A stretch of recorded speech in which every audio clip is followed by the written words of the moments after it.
Hello.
Hello, everyone. I am back again. It's always exciting to share with my audience. Hello and welcome to my channel. This is Dr. Eve, and today we're talking about, do you even know why? What is your why for wanting to be free? To be free. I think that is a very good question. We are going to explore really quickly a few things for you to consider as you are thinking about why you want to be free, right? That is a good question. I remember that there was a question when I started this work. One of the things that I did was had a research question. I decided I was going to be the man on the street. I was going to do a man on the street survey, and I was going to poll everybody that I knew to ask them, what does it mean to be free? And that's a really good question that we need to ask ourselves, because depending on how you answer that will certainly dictate how you run your life, right? So thank you all for showing up and for being here. I appreciate you always. My replay viewers, listen, I do not discount you at all, because at least you come back and watch, right? So I appreciate you for being here. And we're just gonna take a dive right in. For those of you who don't know me, my name is Dr. Eve, and I am the president and executive director for the National Coalition of Black Women Rising. We are currently on tour in the country, in the state and the country, redefining well-being as the highest form of equity. We are doing that under this banner right here called I Am We. I Am We is a community solutions tool where we are training people to walk in their leadership, Black women to walk in their leadership. And it stands for Innovative Approaches to Manifesting Wealth and Excellence. The one thing we understood about the tour is there are 5 social determinants of health. Those social determinants of health are economic stability, access to quality healthcare, access to quality education, strong, healthy neighborhoods and environments, and of course, my favorite, social support. Now, one of the things that we are clear about is we have to advocate for equity. Why? We still trying to answer that question. The answer's still out on that. But what we do know is that we are more than advocates, and that there are some things we can take control over. And so one of those things is developing pathways for our stability. our economic stability, and sustainability over years to leave a legacy for our children, our family, our children, and our children's children. And we do that by walking in our gifts, walking in our strengths, developing our business, doing our thing. And one of the ways, want to share just a little bit more about my background. I think that's important for you to understand. I am Dr. Eve again, and I have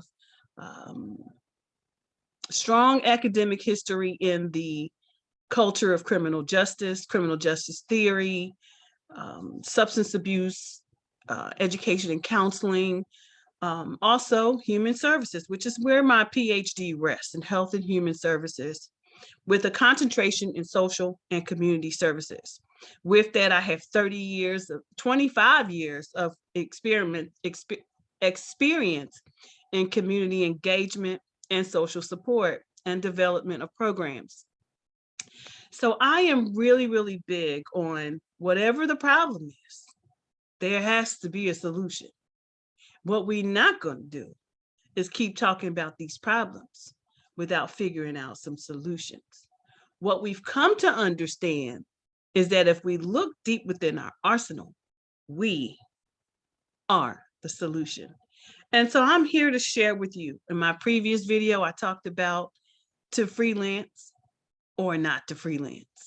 Did you know that to not to freelance means to be in allegiance to someone always?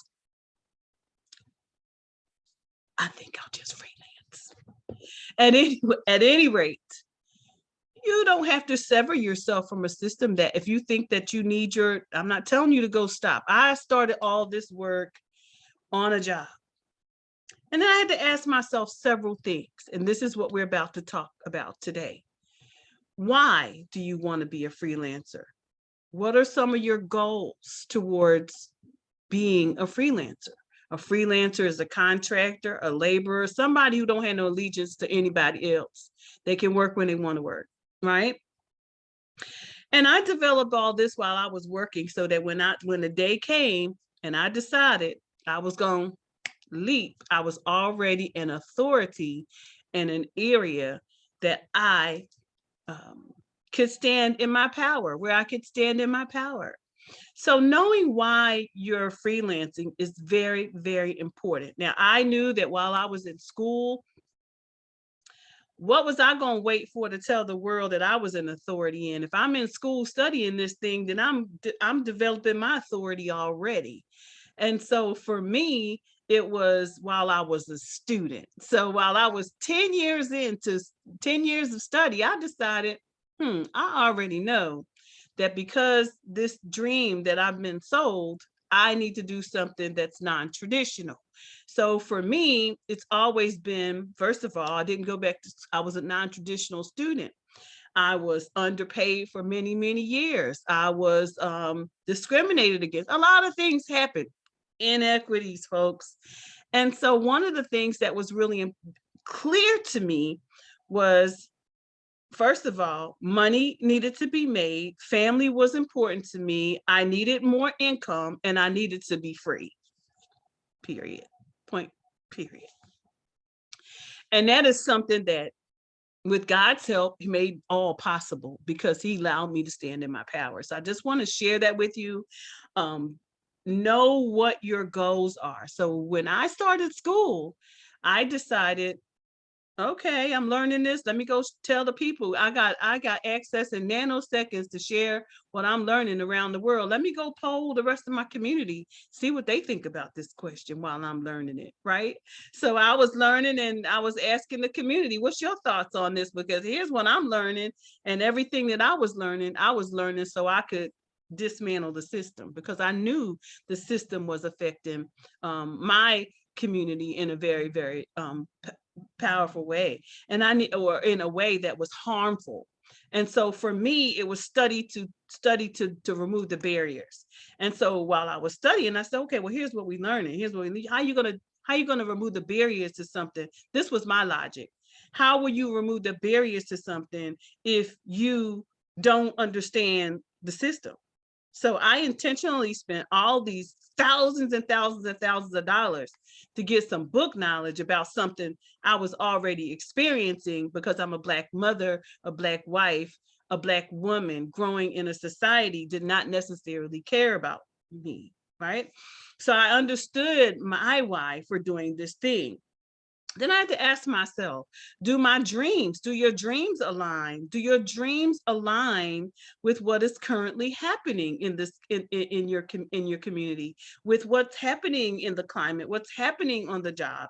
And certainly, is the industry realities, does the industry realities align with what you want? No, they certainly didn't. Not for me. Maybe they do for you, but they didn't for me. I was already clear that, first of all, why I went to school was not to be in the system. So if I'm not going to be working in the penal system that I'm actually studying, then what do I plan to do with that? So I already had the logic in my mind that I'm going to be free, right?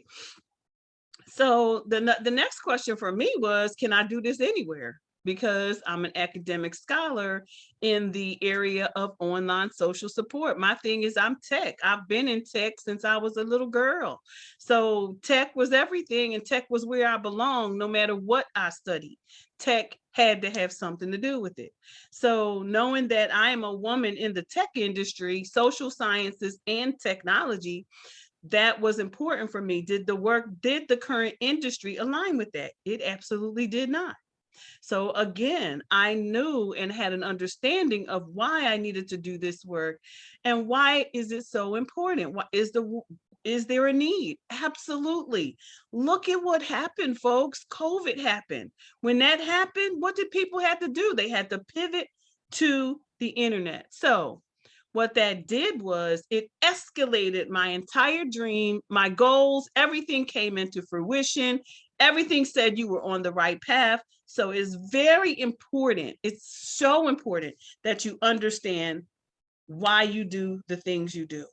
Understand your why at every level, whether you decide to go to school, whether you decide to take a job, whether you take a gap year, when you have some children and get married. All those things, you have to be intentional about your steps. What I didn't know was going back to my story to discover that I actually was walking in the path all along, because it was the path that God made it right for me.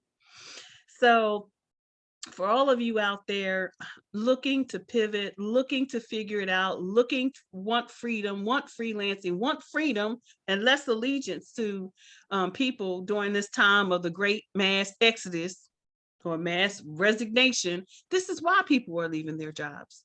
Many don't know there's a lot of variables associated with why people are leaving their jobs. One, first of all, let me just share some deets with you. Poor cultures. The cultures aren't well.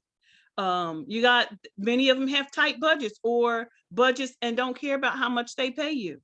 All right. So won't pay you what you're worth, won't even pay you a cost of living, won't pay us. Lack of flexibility. As parents, as moms, as women, we know that we have to have flexible opportunities. They want to know why people are mass exiting right now. COVID showed us where our children are in dire straits with school, with work, with all the things people experience. They were traumatized in a pandemic where everybody had to pivot. They had to figure out how to take care of children, feed children, be a wife, be a mother, be an employee, be in all these things at home. That was tough. And I didn't have any children at home. But it was tough watching my children trying to struggle. Also, maybe it's just poor dissatisfaction, just flat out dissatisfaction at work. Why could this be possible? Dissatisfaction at work happens a lot times because middle management and senior management is not talking to the bottom line workers. They're not talking to them. They're relying on middle management who's really abusing the blue collar. See, the abuse is right in the middle. It's always the middleman, y'all. I just want y'all to say that. I know that that's probably not the best thing for this particular live, but those who follow me know that this is my authentic moment, that the abuse occurs right in middle management, because seniors, they out of the way. The blue collar got a deal. They supervised by this middle management who do what they want to do to folks. And then senior management don't even have a clue that it's happening, but it's affecting their bottom line. There's no cultures of wellness. We must have cultures of wellness. We must provide support for our blue collar workers, our management, whatever that is, to make sure that folks are okay. Folks are showing up at work. Some of them are showing up in less than their strength, showing up in places that to work in places that they don't like because he need a paycheck. Well, what if this is probably not the right live for this. I'm just gonna leave that right there, because I really gonna say that for another live. All right. So for those of you who don't know me, my name is Dr. Eve, and I actually help individuals to integrate technology into practice, own their freedom, work from home, work from anywhere in the world, providing support to other people. No matter what your industry is, I focus on helping professionals, but this work I do, get yourself a consult, get yourself a free discovery call, see if we are a good fit, and let's move from there. This is Dr. Eve, everyone, your president and executive director for the National Coalition of Black Women Rising. And yes, I said what I said. All right. Peace and blessings to you all. Have a good night, everyone.